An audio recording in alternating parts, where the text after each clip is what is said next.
रेक्वेजा and Lugia ये दोनों ही Pokemon one of the most powerful legendaries में काउंट किए जाते हैं। जहाँ पे Rayquaza fan favourite dragon type Pokemon है जिसे हम आसमान के बेताज बादशाह के तौर पे जानते हैं। वहीं पे लुगिया गार्डियन ऑफ द सी के नाम से कहलाता है। रेक्वेजा एंड लुगिया अपने ट्रायल्स के मास्टर्स हैं एंड ये दोनों पोकेमोन अपने ट्रायल के किसी भी मेंबर को बड़े ही आसानी से हरा सकते हैं। लेकिन क्या हो अगर इन दोनों पोकेमोन्स के बीच में कभी फाइट हो जाए। So hey there boys and girls, welcome back to our channel with yet another video. और आज हम डिसाइड करेंगे अगर रेक्वेजा और लुगिया के बीच में फाइट होती है तो उस फाइट का विनर कौन होगा। साथ में मैं तुम्हें यह भी बताना चाहूँगा कि मेरा अपना ओपिनियन है, तुम्हें मेरे ओपिनियन से एग्री करने की बिल्कुल भी ज़रूरत नहीं है क्योंकि हर किसी का अपना ओपिनियन होता है। मैच में मैं किसी भी फॉर्म को इंक्लूड नहीं करने वाला क्योंकि अगर एक बार इस मैच में शैडो लुगिया उतर आया तो फिर मेगा रेक्वेजा आ जाए या फिर उसका बाप शैडो लुगिया उसे इस तरह से चीर के फाड़ के फेंक देगा जिस तरह से कोई छोटा बच्चा किसी कागज को फाड़ता है। Without any further ado, let's get started.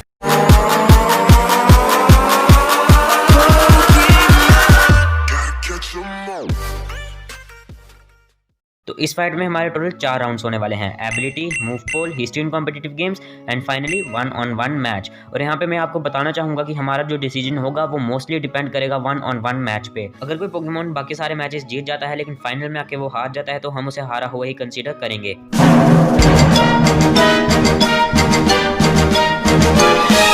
अगर बात करें हम लुगिया की एबिलिटीज़ की तो उसके पास है प्रेशर और मल्टी स्केल और ये दोनों ही एबिलिटीज़ काफ़ी ज़्यादा अच्छी साबित हो सकती हैं कॉम्पिटिटिव गेम्स में।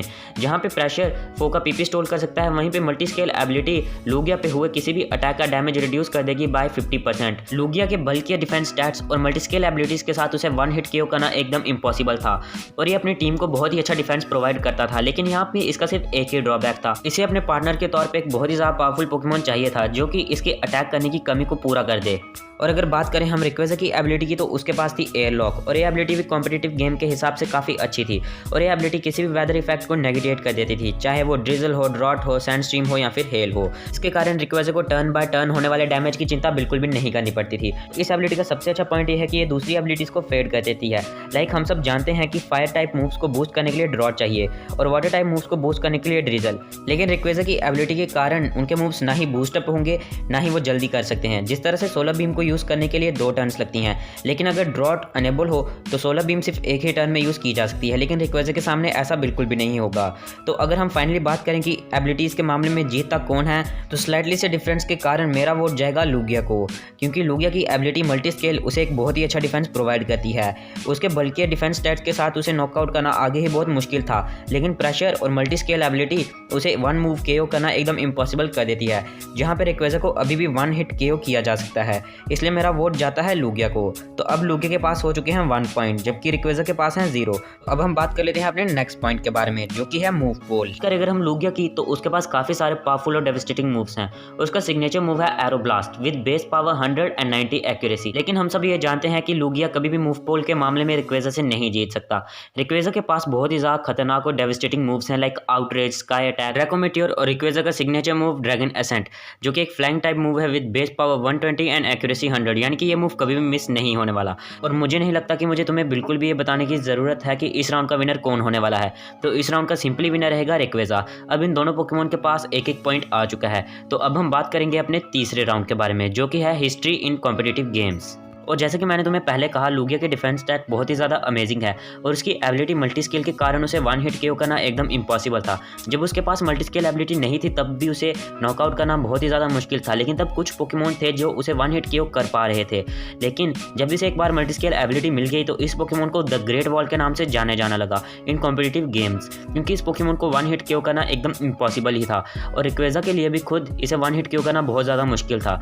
लेकिन ये पोकेमोन इतने में ही नहीं रुका। पोकेमोन के अटैक स्टैट्स भी काफ़ी अच्छे थे और कई सारे पोकेमोन ट्रेनर्स इसे नाइटमेयर के तौर पे जानते थे, क्योंकि अगर तुम्हारे सामने पोकेमोन आ जाता और तुम्हारे पास एक अच्छी स्ट्रेटजी नहीं रहती तो इस पोकेमोन को नॉकआउट करना नियरली इम्पॉसिबल था।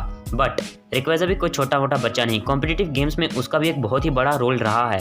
रेक्वेजा को कॉम्पिटिटिव गेम्स में बीस के नाम से जाना जाता था और ये एक बहुत ही अच्छा स्वीपर था। सिर्फ 1-2 स्वॉर्ड डांस के साथ और एक्सट्रीम स्पीड के साथ तुम टीम वाइप कर सकते थे इस अकेले पोकेमोन के साथ। इस पोकेमोन के सामने टिकना किसी भी पोकेमोन के लिए बहुत ही ज़्यादा मुश्किल था और इसकी एबिलिटी के कारण इसे जो एडवांटेज मिलता था वो शायद ही किसी और पोकेमोन को मिल पाता होगा। एंड अल्टीमेटली ये पोकेमोन इतना ज़्यादा पावरफुल और डेवास्टेटिंग हो गया था कि इसे गेम से बैन ही करना पड़ा। तो तुम अंदाजा लगा ही सकते हो कि रेक्वेजा कॉम्पिटिटिव गेम्स गेम्स में कितना ज़्यादा पावरफुल और खतरनाक रहा होगा कि उसे बैन ही कर दिया गया। तो इस राउंड का भी सिंपली विनर रहेगा रेक्वेजा। तो अब रेक्वेजा के पास 2 पॉइंट्स हो चुके हैं और लूगिया के पास 1, लेकिन अभी मेन मैच बाकी है जो कि है 1-on-1 मैच। जो भी इस राउंड को जीतेगा वही इस फाइट का ओवरऑल विनर रहेगा। स्टार्ट करते हैं हम लूगिया से। तो लूगिया को इंट्रोड्यूस करवाया गया था पोकेमॉन द मूवी 2000 में, जहाँ पे हमें बताया गया था कि ये Pokemon guardian of the sea के नाम से जाना जाता है और ये बर्ड ट्राइब का मास्टर है। लूगिया की दूसरी अपीयरेंस हुई थी Hoopa and the clash of ages में, जहाँ पे इसने एक बहुत ही इंपॉर्टेंट रोल प्ले किया था। इस पोकेमॉन को अटैक्स को डॉज करने में महारत हासिल है और इसकी स्पीड बहुत ही ज़्यादा है। ये पोकेमॉन अपने ऊपर एक साथ 3 या उससे ज़्यादा अटैक्स को काफ़ी आराम से डॉज कर सकता है, जिससे लूगिया को हिट करना काफ़ी ज़्यादा मुश्किल हो जाता है। और उसके बेस स्टैट्स में इसके दोनों ही डिफेंस स्टैट्स काफ़ी ज़्यादा इंप्रेसिव है, जो हमें सिंपली बताते हैं कि ये पोकेमॉन डिफेंसिव है और इस पोकेमॉन को दूसरों को हार्म करना बिल्कुल भी पसंद नहीं है। ये चाहे तो अपने पंखों के छोटे से झोंके से विलेजेस को उड़ा सकता है और इसके पंखों में इतनी ज़्यादा पावर है कि एक झोंके से ये एक ऐसा स्टॉर्म क्रिएट कर सकता है जो पूरे 40 दिन तक चले। और अगर कोई स्टॉर्म 40 दिन तक चलेगा और वो इतना ज़्यादा डिवेस्टेटिंग होगा तो पूरी अर्थ पानी से ही डूब जाएगी।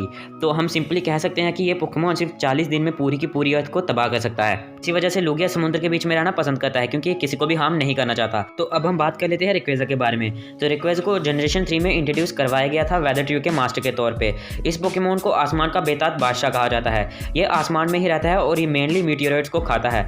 इस पोकेमॉन का मेनली राइवल है डिओक्सिस और ये हमेशा उससे लड़ता ही रहता है, जिसकी वजह से काफ़ी बार अर्थ की ओर मीटियोराइट्स आते रहे हैं और इस पोकेमॉन को बिल्कुल भी पसंद नहीं है अगर इसकी टेरिटरी में कोई आ जाए। रेक्वेजा बहुत ही ज़्यादा अग्रेसिव है और अगर कोई भी अननोन चीज़ इसकी टेरिटरी में आने की कोशिश करती है तो उसका बचना बहुत ही ज़्यादा मुश्किल हो जाता है। तो गाइस, अगर इन दोनों पोकेमॉन के बीच में फाइट होती है तो उसका विनर कौन होगा? अगर इन दोनों पोकेमॉन में फाइट हुई तो वो बहुत ही ज़्यादा डिस्ट्रक्टिव होगी, जहाँ पे लूगिया हर अटैक को डॉज करता जाएगा और उसके डिफेंस स्टैट इतने ज़्यादा हैं कि उसे नॉकआउट करना बहुत ज़्यादा मुश्किल होगा। वहीं पे रेक्वेजा अपने हायर अटैक स्टैट्स के साथ उस पर लगातार अटैक करता रहेगा।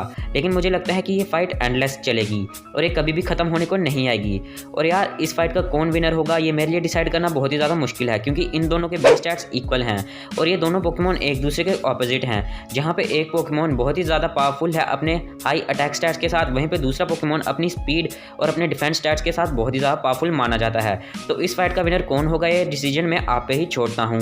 और अगर आपको ये वीडियो पसंद आई हो तो इसे लाइक ज़रूर से कर देना। अगर आपने अब तक हमारे चैनल को सब्सक्राइब नहीं किया तो सब्सक्राइब कर लो, क्योंकि इस तरह के ऑसम वीडियोस आपको कहीं नहीं मिलने वाले। तो मिलते हैं हम आपसे अगली वीडियो में। As a journey continues.